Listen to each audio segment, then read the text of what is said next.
Você falou que foi professor do médico que operou o Bolsonaro? Do Dr. Cláudio Birolini, né? Sim, fui professor dele na Santa Casa, quando ele estava no primeiro e no segundo ano. Ele parece ser muito competente, né? Ele tem um DNA muito forte na família, porque o pai dele é o professor Dário Birolini, que é um dos maiores especialistas em cirurgia do trauma do Brasil e talvez do mundo, um sujeito extraordinariamente capacitado. Nós tivemos uma cirurgia de emergência muito delicada, muito complicada, com muita manipulação. E o que acontece com o abdômen, com a cavidade abdominal muito manipulada?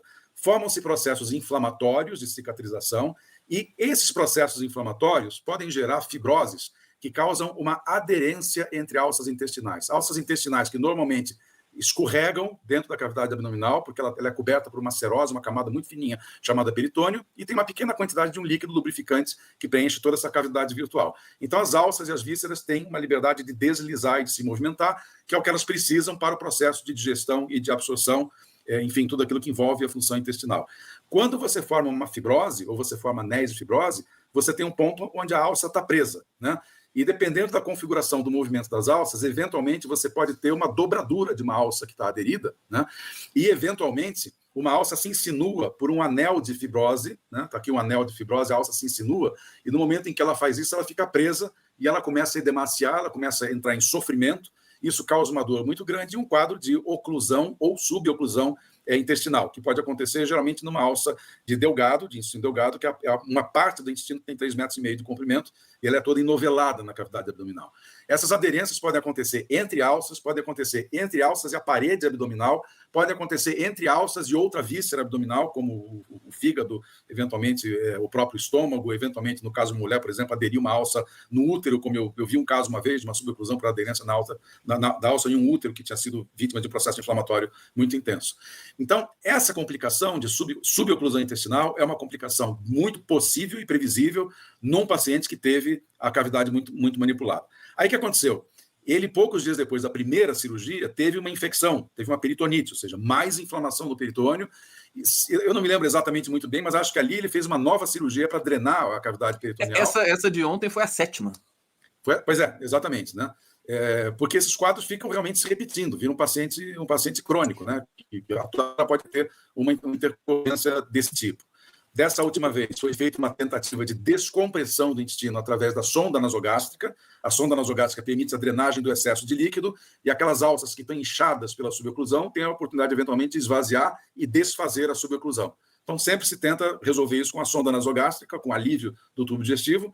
Quando esse alívio não acontece, o paciente tem que ser levado realmente à cirurgia, porque um sofrimento de alça intestinal pode levar à necrose dessa alça. A alça está presa ali no anel de fibrose, ela incha, ela perde o suprimento sanguíneo e ela pode necrosar e romper. Esse é o cenário mais catastrófico de oclusão intestinal, é a ruptura de uma alça necrosada. Isso não é incomum, embora ela seja muito complexa, né, Nelson?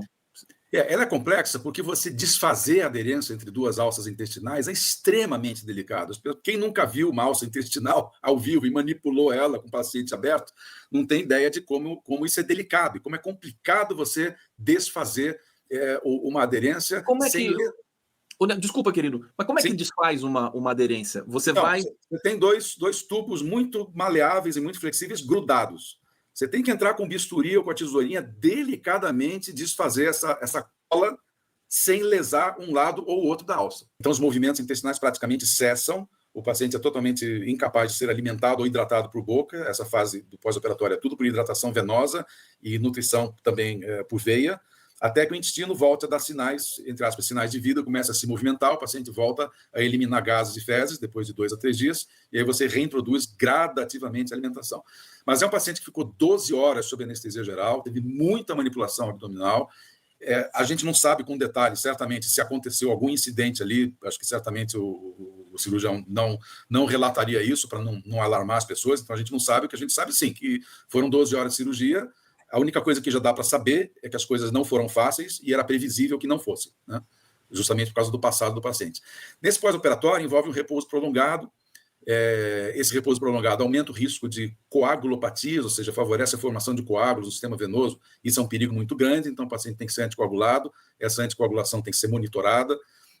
Eventualmente pode acontecer infecção no pós-operatório imediato, 48, 72 horas, Pode ser que, sei lá, que uma pequena ruptura de alça não tenha sido vista por ser pequena demais, mas é suficiente para espalhar a bactéria na cavidade e faz uma peritonite. Pode acontecer, né? Os sistemas orgânicos podem responder mais ou menos bem ou responder mais ou menos mal a todo esse estresse operatório, a toda essa manipulação, ao processo inflamatório que isso gera. Então, assim, é um paciente que, no momento, é um paciente muito grave, né? Com boas perspectivas de recuperação, mas realmente agora, cada dia é um dia, a gente pode ficar razoavelmente tranquilo se após 7 ou 8 dias a gente não tiver febre, não tiver coagulopatia, não tiver nenhuma complicação, o paciente já estiver realimentado, com o intestino funcionando bem, aí a gente começa a respirar, que esse período crítico vai mais ou menos até um 7º, 8º dia, né? Eventuais suboclusões novas podem ocorrer, mas geralmente não é nessa fase. Não é nessa fase. Geralmente é depois de 2, 3 semanas de cirurgia, porque em 1 a 2 semanas não dá tempo de formar uma fibrose rígida o suficiente para grudar mesmo uma alça na parede abdominal, uma alça na outra ou em outra víscera, né? Normalmente, um paciente que nunca teve doença abdominal e que nunca teve abordagem cirúrgica, ele não tem aderências. Mas isso não impede que ele vá ter uma obstrução intestinal, uma subobstrução intestinal, uma suboclusão, como a gente costuma falar, porque, eventualmente, ele pode ter tido uma pequena malformação congênita que formou alguma ponte anormal de tecido fibroso, qualquer coisa pode acontecer. É raro, mas pode acontecer. Ninguém está totalmente livre, mas, óbvio, você tem 20 ou 30 vezes mais chance de ter um quadro desse em quem já foi operado ou em quem teve uma doença inflamatória abdominal com complicações. Por exemplo, mulher que teve doença inflamatória pélvica, que teve uma infecção severa em trompas, útero, ela está sujeita a ter uma aderência, ou mais de uma aderência, e ter um quadro desse, como eu tive a experiência de ter uma paciente com esse quadro. Já aconteceu, uma pessoa, por exemplo, que teve uma apendicite subaguda, que não chegou a operar, se resolveu sozinha, mas ficou um processo inflamatório ali na região do apêndice, pode gerar uma aderência, né?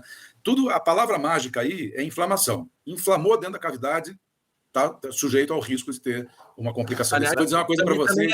Também não é crime, né? Achar que. Vou dizer uma coisa para vocês, categoricamente: Bolsonaro não tem câncer e não teve câncer. Não teve. Vocês acompanharam o câncer do presidente Lula, vocês acompanharam o câncer da presidenta Dilma, e vocês viram muito bem o que acontece com o paciente de câncer. Nada disso aconteceu com o Bolsonaro. Não perdeu um fio de cabelo, não perdeu 1 quilo de peso e não perdeu um restinho de arrogância dele, nada. Não mudou nada a vida dele. Entendeu? Que quem tem câncer também tem essa experiência, né? Quem tem câncer tem essa experiência. Fica um pouquinho mais humilde frente à vida, um pouquinho mais temente a Deus ou temente a alguma coisa. Olha, do que a gente já aprendeu com ele, sobre ele, é tudo uma questão da recuperação da saúde física, porque a mental ele já não tem mesmo, né? Então, ele vai superar da recuperação física, ele vai voltar a ser exatamente o que ele era. É o que a gente aprendeu nesses anos de convivência com esse problema dele.